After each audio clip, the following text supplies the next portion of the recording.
बिस्मिल्लाहिर्रहमानिर्रहीम। अस्सलाम वालेकुम नादरीन, आप यूट्यूब चैनल देख रहे हैं। मैं इमरान खान हूँ। नादरीन, जो एक दूरी पैदा हो गई है मौजूदा हुकूमत में और एस्टेब्लिशमेंट में, क्या इसमें वाकई कोई सदाकत है या ये चीज़ें तब्दील हो जाएंगी आने वाले दिनों में किसी नई प्रोडक्ट में?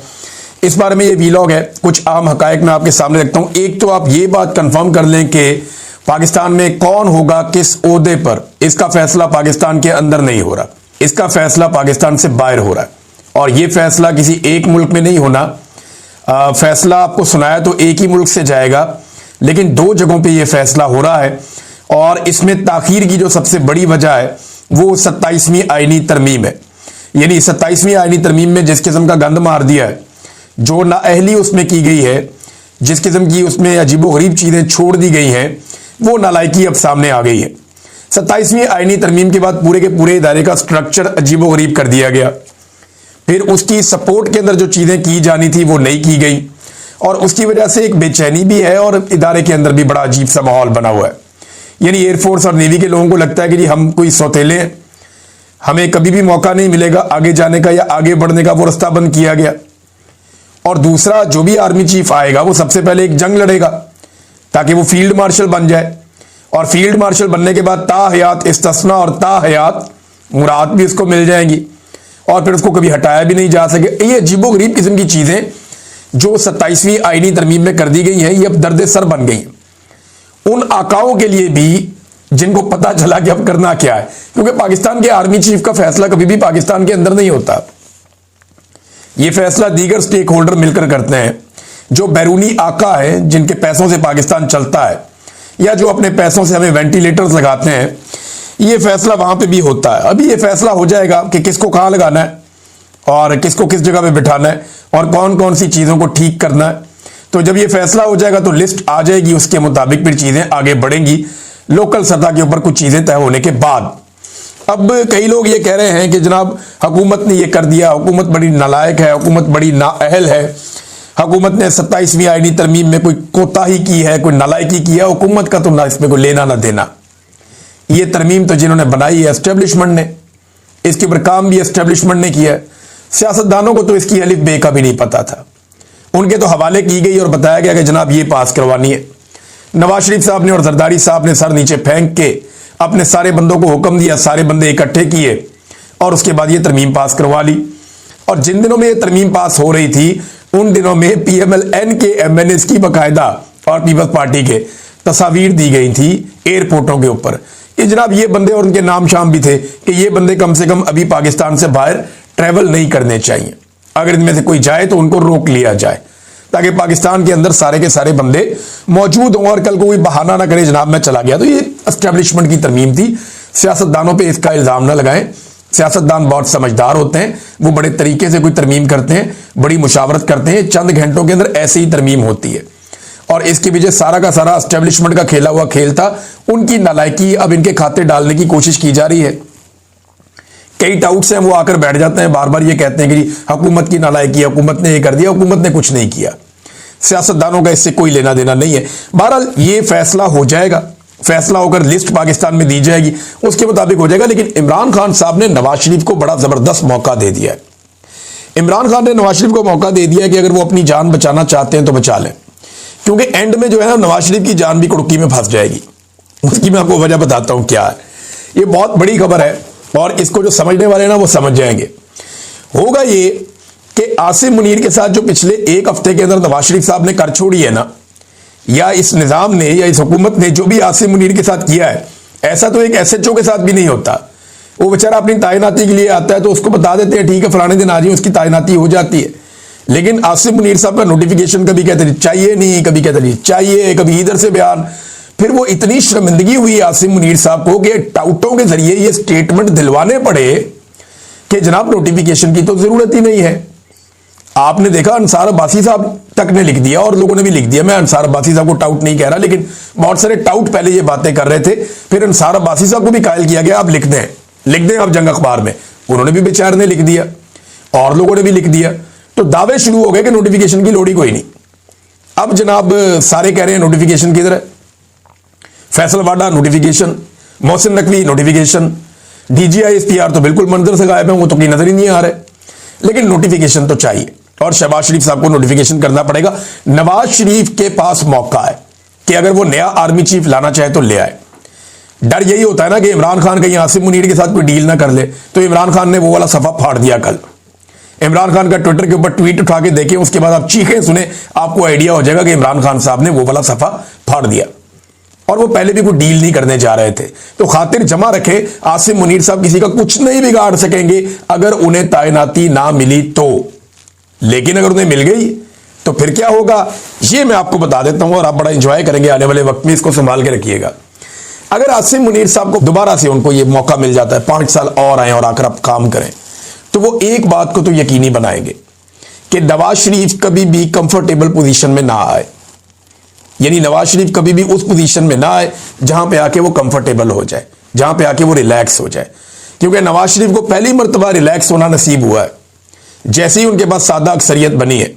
साथ ही नवाज शरीफ साहब ने अपना रंग दिखा दिया। जैसे ही उनके भाई की हुकूमत महफूज हुई है, मियां साहब ने अपना रंग दिखा दिया। तो आसिम मुनीर साहब अब ये बात समझ के रहेंगे, जब तक रहेंगे, कि नवाज शरीफ को कंफर्टेबल नहीं होने देना। जब भी ये कंफर्टेबल होगा ये वापस मुझे जवाब देगा। ये आसिम मुनीर साहब को भी अब लगेगा। तो एक अजीबोगरीब तरीके से इनका मामला आगे बढ़ेगा और आसिम मुनीर साहब अब उतने ताकतवर रहेंगे नहीं। अगर उन्हें अगले 5 साल मिल जाते हैं तो याद रखिएगा कि पहले 3 साल के अंदर आसिम मुनीर साहब जो ताकत इंजॉय कर रहे थे, इतने सारे इख्तियारात लेने के बावजूद वो ताकत दोबारा आसिम मुनीर साहब इंजॉय नहीं कर पाएंगे। फैसल बाटा के जरिए से, कुछ सहाफियों के जरिए से अब यह पैगाम भी पहुंचाया जा रहा है कि आइंदा इमरान खान साहब की कोई मुलाकात नहीं करवाई जाएगी और अगली मुलाकात लगभग 15 दिनों के बाद होगी। देखिए, इनको किसने बताया? क्या ये अदालत है? क्या ये जज हैं? क्या ये सुपरिटेंडेंट है? वो एक इनका बैठा हुआ था बंदा हसन, वो यूके के एक न्यूज चैनल को इंटरव्यू दे रहा था। वो अजीबोगरीब बातें कर रहा था। वो कहते जी इमरान खान क्योंकि तालिबान का दोस्त है इसलिए हम उसकी मुलाकातें नहीं करवाते, वो दहशतगर्दी करवा रहा है। कभी कोई स्टेटमेंट, कभी कोई स्टेटमेंट, मेरी तो समझ से बाहर है। यानी कभी ये कहते हैं इमरान खान यहूदियों का एजेंट है, कभी कहते हैं तालिबान का एजेंट है। कभी ये कहते हैं इमरान खान की मुलाकात जो है वो हम नहीं करवा रहे, कभी कहते हैं जी सुपरिटेंडेंट ऑफ जेल की मर्जी है वो नहीं करवा रहा। वजीर आजम इनका कहता है जनाब पूछ के बताऊंगा। तो जब आप झूठ बोल रहे हो ना और लगातार झूठ बोल रहे हो, आपकी सारी इमारत ही झूठ पे खड़ी हुई हो, तो फिर आपके पास कोई बयानिया नहीं होता। लिहाजा उस वक्त मुंह बंद करके बैठना चाहिए। खासतौर पे ऐसे चैनल्स को इंटरव्यू नहीं देना चाहिए जो आपको बार बार ये पूछें कि जनाब आपसे सवाल कोई और कर रहे हैं, आप जवाब कोई और दे रहे हैं। वहां पे बड़ी टका के बेइज्जती की है वो खातून एंकर ने। उन्होंने कहा जी आपने इतना कुछ कह दिया लेकिन मेरे सवाल का जवाब आपने नहीं दिया कि इमरान खान साहब के जो बुनियादी हुकूक है वो क्यों मुतासिर किए जा रहे हैं और क्यों मुलाकात नहीं होने दी जा रही। 2 सर्वेज बड़े मजेदार हुए हैं पाकिस्तान में नादरी। एक साबिर शाकिर साहब ने करवाया और एक करवाया रिजवान गलज़ई साहब ने। इन 2 सर्वेज के अंदर सवालात बड़े इंपॉर्टेंट थे। साबिर शाकिर साहब ने पूछा कि फील्ड मार्शल आसिम मुनीर को आना चाहिए या नया आर्मी चीफ आना चाहिए। तो बहुत लोगों ने उस पर वोट डाले और मैं हैरान हो गया कि 90% से ज्यादा लोग ये कह रहे हैं कि नया आर्मी चीफ आना चाहिए। आसिम मुनीर साहब के साथ वो नहीं जाना चाहते। और रिजवान गलज़ई साहब ने एक सर्वे करवाया जो इससे भी ज्यादा इंटरेस्टिंग है। उन्होंने कहा जी कि इस सूरत में कि मौजूदा हुकूमत की और एस्टेब्लिशमेंट की लड़ाई हो जाए, मिलिट्री एस्टेब्लिशमेंट की, तो आप किसके साथ खड़े होंगे? तो आपको फिर हैरत होगी कि ज्यादा लोग ये कह रहे हैं कि वो हुकूमत के साथ खड़े हो जाएंगे। एस्टेब्लिशमेंट की ऐसी सत्यानाश मंजी ठुक गई है कि अवाम ये कह रही है कि जनाब हम खड़े हो जाएंगे जाके हुकूमत के साथ, हम एस्टेब्लिशमेंट के साथ नहीं खड़े होंगे। ज्यादा लोगों ने ये ओपिनियन दी है। मैं हैरान हो रहा था कि एस्टेब्लिशमेंट की इतनी पतली हालत हो गई है कि लोग जाकर जिनके ऊपर चोरों और डाकुओं के टैग लगाए गए उनके साथ कहते हैं हम खड़े हो जाएंगे, लेकिन एस्टेब्लिशमेंट के साथ हम खड़े नहीं होंगे। तो नवाज शरीफ साहब के साथ ये एक मौका उनके पास मौजूद है। अगर वो इससे फायदा उठाना चाहे, ना उठाएंगे तो मियां साहब देखेंगे कुछ अरसे के बाद कि उनके साथ होगा क्या। क्योंकि मियां साहब को अब कभी भी कंफर्टेबल नहीं होने दिया जाएगा। जिस किस्म का काम उन्होंने दिखा दिया और अब वो बेचारे सारे यकीन दिलाते फिरते हैं कि नहीं नहीं मियां साहब का ये मतलब नहीं था, मियां साहब का वो मतलब नहीं था। ना तो रोटी को चोची हम कहते हैं, ना पाकिस्तानी अवाम कहती है। और पाकिस्तान की एस्टेब्लिशमेंट तो बहुत ही सियानी है, वो तो बिल्कुल ही रोटी को चोची नहीं कहते। फैसल बाटा ने जो धमकी लगाई थी उसका जवाब भी आ गया। जवाब जनाब उसका दिया है पाकिस्तान तहरीक इंसाफ ने। बड़ा टिका कर, नाम तो नहीं लिया लेकिन बड़े सख्त अल्फाज उन्होंने बोले। तहरीक इंसाफ ने कहा जी पाकिस्तान की आवाम ने बेनामी जायदादें सुनी हैं, बेनामी बैंक अकाउंट सुने हैं, बेनामी लेन देन भी बहुत देखे हैं, मगर मुल्क के सियासी कबाड़ खाने से पिछले कुछ बरस से एक नया तमाशा भी निकला है। एक बेनामी सेनेटर, ये वही शख्स है जो हर वक्त फटे हुए माइक की तरह मुसलसल शोर मचाता है और जिसकी पूरी सियासत सिर्फ गैर मुहज़्ज़ब ज़बान, धमकियों और बाजारी जुमलों पर खड़ी है। इस बेनामी सेनेटर ने जो रकीक, घटिया और लुच्चड़ जुबान इस्तेमाल की है, वो इसके अपने ज़हनी मेयार और गैर सियासी होने का मुंह बोलता सबूत है। कल तक यही शख्स इमरान खान के कदमों में बैठकर उनको अपना वालिद जैसा करार देता था, बिल्कुल देता था, सियासी साया तलाश करता था, और आज अपनी सियासी यतीमी छुपाने के लिए उसी इमरान खान और उनकी फैमिली पर हमला आवर है। लेकिन ये बहुत सारी चीजें और बहुत कुछ लिखा हुआ है कि इमरान खान साहब बड़े डटे हुए हैं, लेकिन ऐसे शख्स के बारे में या उसकी जानिब से ऐसी की तैसी कहना किसी सियासी जमात या खानदान के खिलाफ नहीं, बल्कि बराह रास्त अदालत आलिया के हुक्म की तौहीन है। पहले भी यही बेनामी कबाड़ी सेनेटर सुप्रीम कोर्ट में हाथ जोड़कर माफी मांग चुका है। अच्छा, ये फैसल वाडा साहब को ही जवाब है, बज़ाहिर तो ऐसा लग रहा है, लेकिन फैसल वाडा साहब ने जो ज़बान इस्तेमाल की ना वो वाकई बहुत घटिया है। और उन लोगों के बारे में जिनकी वजह से फैसल वाडा की सियासत शुरू हुई, आज फैसल वाडा को कौन जानता है? सिर्फ यही जानते हैं ना कि इमरान खान साहब के साथ होता था, वरना तो इसकी अपनी पहचान कोई नहीं थी। फौज भी इन्हें कभी किसी ओहदे पे ना बिठाती, कभी सेनेटर ना बनाती, अगर ये इमरान खान के साथ माजी में ना चले होते। इनकी सारी अहमियत इमरान खान की वजह से, जैसे रेहाम खान को लोग जानते हैं इमरान खान की साबिक अहलिया होने के नाते से, वरना बहुत सारे और लोग ऐसे हैं जिन्हें लोग नहीं जानते, बहुत सारी खवातीन ऐसी हैं जिन्हें लोग नहीं जानते। तो फैसल वाडा हो गया, ओन चौधरी हो गया, बहुत सारे और लोग हो गए, इनकी पहचान इमरान खान की वजह से, इनकी अपनी जाती कोई पहचान नहीं है। ये लोग हमेशा, ये जहां मर्जी चले जाएं, ये इमरान खान की वजह से ही हमेशा पहचाने जाएंगे। और इमरान खान के बारे में डिप्लोमेट मैगजीन है अमेरिका का, उसने एक बड़ा जबरदस्त आर्टिकल लिखा है। ये आर्टिकल बहुत इंपॉर्टेंट है कि क्या इमरान खान साहब को कत्ल किया जा सकता है। ये बहुत इंपॉर्टेंट आर्टिकल है, इन्होंने बड़ी रिसर्च के बाद ये आर्टिकल लिखा है और इसमें बड़ी जबरदस्त चीजें हैं, मैं आपके साथ शेयर करता हूं। सबसे पहले उन्होंने कहा जी कि पाकिस्तानी फौज इमरान खान को खत्म करने की मुतहम्मल क्यों नहीं हो सकती। उसकी वजह, बेपनाह मकबूल लीडर को हटाने से बहरान खत्म नहीं होगा, उससे एक ऐसी कैफियत पैदा हो जाएगी कि पाकिस्तान की रियासत उस कैफियत में जिंदा नहीं रह सकती या कायम नहीं रह सकती। इमरान खान साहब की हिरासत में मौत के बारे में अफवाहें आई और बहुत अदम एतमाद था लोगों के अंदर, और पाकिस्तान के सियासी मंजरनामे की सारी मंजरकुशी हो रही है। हुकाम ने दावे किए कि जनाब ऐसा कुछ नहीं हुआ, लेकिन ये अफवाहें बहुत तेज़ी से फैलती हैं। आसिम मुनीर साहब ये समझते हैं कि इमरान खान को ख़त्म करना एक बड़ी तबाहकुन गलती होगी जिसे एस्टेब्लिशमेंट किसी सूरत बर्दाश्त नहीं कर सकती। आसिम मुनीर ने अपने करियर में खुद अपने से पहले वाले जो डिक्टेटर्स थे, अपने पेशरो जो थे, उनकी जारहाना पॉलिसियों के नताइज देखे हैं। जैसा कि जनरल परवेज मुशर्रफ के लापरवाह इक़दामात, यानी 2006 में नवाब अकबर बुगटी का कत्ल हुआ और 2007 में लाल मस्जिद का ऑपरेशन हुआ, बेनज़ीर भुट्टो भी कत्ल हो गई। तो उन्होंने ये कहा जनाब कि एक और लीडर के कत्ल के मुतहम्मल नहीं हो सकता ये निज़ाम। नवाज शरीफ जब 2019 में बीमार हुए तो उनको फौरन इंग्लैंड भेजा गया।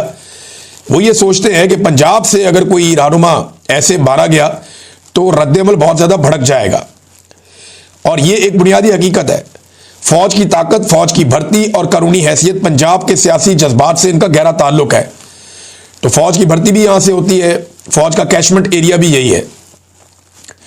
जुल्फ़िकार अली भुट्टो की फांसी या बेनज़ीर भुट्टो का जो कत्ल हुआ था, उसमें तो एस्टेब्लिशमेंट कुछ ना कुछ करके बच गई। बहुत बड़े एहतजाज हुए लेकिन कोई बहुत बड़ी बगावत नहीं हुई।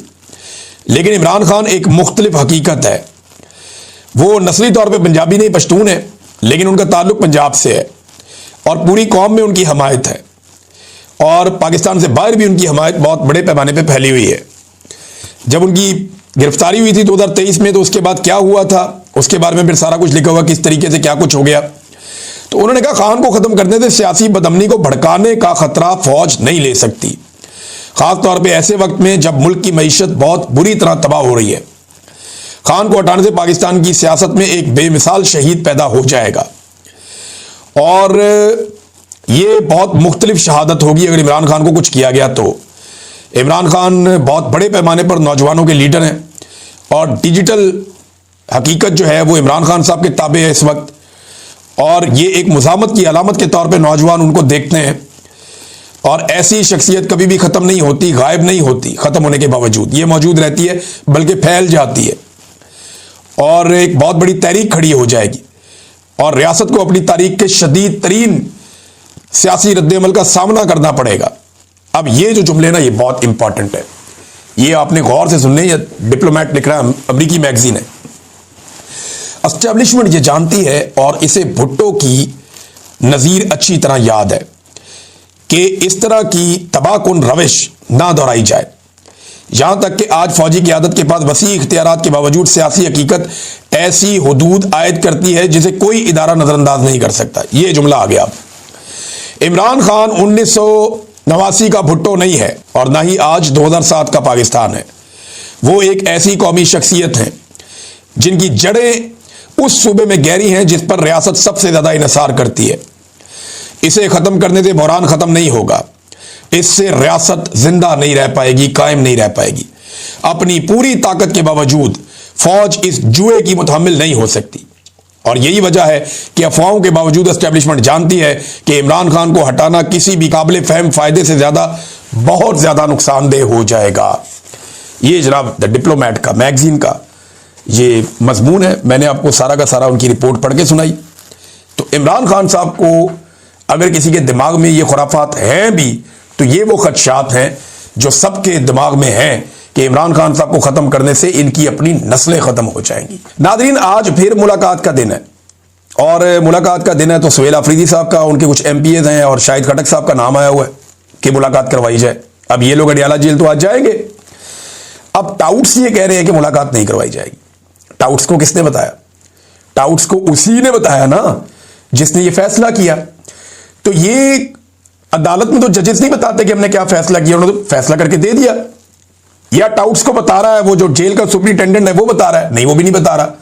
तो इमरान खान साहब जो कहते हैं कि जेल में एक कर्नल बैठा है और वो कंट्रोल होता है आसिम मुनीर से और वो वहां से मामला चलता है, मुलाकात करवानी है या नहीं करवानी, आइसोलेशन में रखना है, अकेलेपन में इमरान खान को या नहीं रखना, तो ये चीजें वहां तय होती हैं। अब टाउट्स इसकी बुनियाद के ऊपर कुछ दावे कर रहे हैं। बहरहाल ये मुलाकात करवा दी जाए तो अच्छी बात है। अब वो कहते हैं जी सियासी मुलाकात नहीं होने देंगे, तो नवाज शरीफ साहब से जो मुलाकातें होती थी वो गैर सियासी होती थी। कौन सा लीडर है PMLN का जो नवाज शरीफ से जेल में जाकर नहीं मिला? दूसरी जमातों के लीडर जाकर नवाज शरीफ साहब से जेल में मिलते रहे। बहुत सारे सहाफी, कॉलम निगार, इनकी बड़ी तादाद जेल में जाकर नवाज शरीफ साहब से मिलती रही।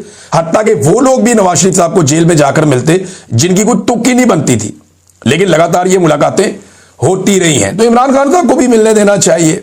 मेरे ख्याल में अब टेम्परेचर को नीचे लाने की जिम्मेदारी एस्टेब्लिशमेंट के सर पे आती है और वैसे भी आजकल एस्टेब्लिशमेंट में बड़ी बेचैनी है। वो चीजें जो डिस्कस करते हुए फौजी डरते थे और ये सोचते थे कि ये बात करेंगे तो ये प्रॉब्लम होगा, ये बात करेंगे तो ये प्रॉब्लम होगा, वो बातें अब रावलपिंडी में, इस्लामाबाद में डिस्कस हो रही है। वो आपस में बैठकर बात करते हैं। जनाब पूरा का पूरा इदारा ही अर्गमाल हो गया। यानी वो जो ऑपरेशनल फोर्सेज हैं जो बहुत मेहनत करती हैं, उनसे ज्यादा वो लोग आगे निकलते जा रहे हैं जो लोग सिर्फ सियासत करते हैं। ये हम देख रहे हैं ना, हमारे सामने ये सब कुछ हो रहा है। और जब किसी इदारे के अंदर ये लगातार होता है तो इसके ऊपर डिबेट भी होती है, इसके ऊपर बातचीत भी होती है, क्योंकि इदारा तो हमारा है। हम उसकी फिक्र नहीं करेंगे, पाकिस्तानी उसकी फिक्र नहीं करेंगे, या इदारे के अंदर जो लोग हैं वो उसकी फिक्र नहीं करेंगे, तो बाहर से आगे तो कोई इसकी फिक्र नहीं ना करेगा। बाहर वालों को तो अपनी मर्जी, अपना फायदा देखना है, पाकिस्तानियों ने अपना फायदा देखना है। एक और बड़ी खबर है नादरीन, ये जो लोग मारंग बलोच को गद्दार करार देते रहते हैं, ये उनके लिए खबर है। खबर यह है कि मारंग बलोच को दहशतगर्दी के मुकदमे में बरी कर दिया गया है और रियासत बलोच आवाजों के खिलाफ बदनीयती से कार्रवाई करती है। ये कराची में इंसदाद दहशतगर्दी की अदालत है और इसमें मारंग बलोच के ऊपर मुकदमा दर्ज किया गया था 11 अक्टूबर को कि जनाब ये कोई दहशतगर्द हैं। लेकिन 11 अक्टूबर को दर्ज किया गया था। कराची की इंसदाद दहशतगर्दी की अदालत नंबर 5 के जज अयाज मुस्तफा जोकियो ने बरीयत का तफसीली फैसला जारी कर दिया। FIR में इल्जाम लगाया गया था कि मारंग बलोच मुख्तलिफ दहशतगर्द तंजीमों से वाबस्ता है, उनकी सरगर्मियों को फरोग देती हैं, नौजवानों को गुमराह करती हैं, रियासत के खिलाफ दुश्मनी को बढ़ावा देती हैं और कौमी मफाद के खिलाफ काम करती हैं। अब अदालत के अंदर तो साबित कर नहीं पाए। रोजाना बैठ के DGI SPR कहते हैं ये भी बगावत, ये भी गद्दार, ये भी बागी, ये भी गद्दार, ये दहशतगर्द। रोजाना बैठ के बता देते हैं, कभी DGI SPR बता देते हैं, कभी कोई और टाउट आकर बता देता है, कभी कोई दरबारी आकर बता देता है। अब इन सारे लोगों को माफी नहीं मांगनी चाहिए मारंग बलोच से, उन्हें आजाद करके कि जनाब आपके ऊपर तो हम अदालत में साबित ही नहीं कर पाए कि आप दहशतगर्द हैं। भाई अगर आप अपने मुंह से किसी को दहशतगर्द कहते हैं तो जाए जाके अदालत में साबित करें, क्योंकि आपके ऊपर तो हम पीका का पर्चा भी नहीं करवा सकते। ये जो पीका का एक्ट आप बना लिया आपने, या जो आगे आप करने जा रहे हैं, ये तो आपने बेचारे अपने मुखालिफिन के लिए बनाया हुआ है। आप जिसको मर्जी गद्दार कहें, जिसको मर्जी बागी कहें, जिसको मर्जी दहशतगर्द कहें, आप जिस पे मर्जी झूठे पर्चे करवाएं, झूठे इल्जामात लगाएं, झूठे तमगे आप लोगों को पहनाएं, और उसके बाद आपके ऊपर एक कार्रवाई भी नहीं हो सकती, एक भी पीका का मुकदमा आपके ऊपर दर्ज नहीं हो सकता। तो कम से कम इखलाकी तौर पे जाके मार्क बलूच से माफी मांगे। नाज़रीन, पंजाब के अंदर एक बड़ी अजीबोगरीब चीज देखने में आ रही है और यह बड़ी खौफनाक है। लगातार 48 घंटे के अंदर 41 से ज्यादा मुबैना मंशियात फरोश पुलिस मुकाबले में हलाक हो गए। देखिए, ये बड़े तेजी से पुलिस कत्लेआम कर रही है, मावरा अदालत कत्ल हो रहे हैं। 41 बंदे मार दिए 2 दिन के अंदर अंदर। अगर इस तरीके से जुर्म को कंट्रोल करना है तो अदालतें फिर खत्म कर देनी चाहिए। इसमें एक बात का खदशा हमेशा मौजूद रहता है कि पुलिस वाले अपने मुखालिफिन को भी मारते हैं, या पैसा लेकर भी मुखालिफिन को, एक दूसरे के मुखालिफिन को भी मारते हैं, और इसमें लोग करोड़ों अरबों रुपया बना लेते हैं। जितने पुलिस वाले माजी में पुलिस मुकाबलों के लिए बड़े मशहूर होते थे, इनकाउंटर स्पेशलिस्ट, जरा आजकल आप उनकी जायदादें चेक करने, अरबों में है। ये पैसा उन्होंने कैसे बनाया? जब वो 4 बंदे ठीक मारते हैं तो 4 बंदे गलत भी मार देते हैं, और वो जो गलत बंदे मारते हैं उनके मुखालिफिन से पैसा उठा लेते हैं। ये जितने बड़े पैमाने पर पंजाब में इस वक्त कत्लेआम हो रहा है, और मावरा अदालत, मैं ये नहीं कह रहा सारे लोग बेगुनाह हैं, लेकिन ये फैसला अदालत को करने दीजिए। ये खेल अगर आप खेलते जाएंगे तो याद रखिए